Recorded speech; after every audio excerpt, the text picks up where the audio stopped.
This next book is a book I got this fall in our big book order. I've not finished reading it yet, but a handful of students have read it and really liked it. It's called Other Words for Home by Jasmine Warga. And I'm going to, the text looks like this.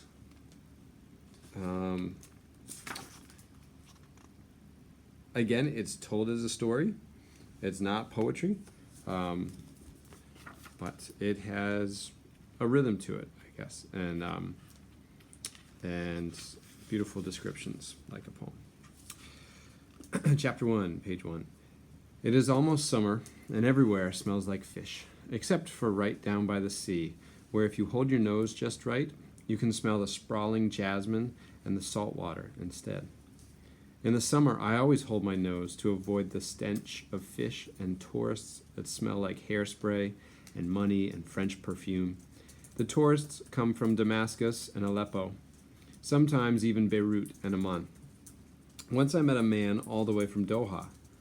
I asked him about the big skyscrapers that I have heard reach all the way up to the heavens, but Baba hushed me quiet before the man could answer me. Baba does not like for me to talk to tourists, strangers, men. He does not want me to talk to anyone I do not know, and even people that I do know. He always says, Jude, sketi.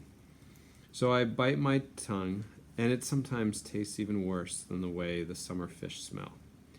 Everyone is saying that there will be fewer visitors from Aleppo this year, that there is no one left in Aleppo to come, that everyone who could leave Aleppo already has. When I ask Mama if this is true, she says, Jude, sketi. Our city does not look like what they show on TV of Syria. I remember the first time Fatima and I saw a story about Aleppo on the news. We felt proud. I know that is strange to say, childish maybe. It felt strange even then, but it also felt like the rest of the world saw me.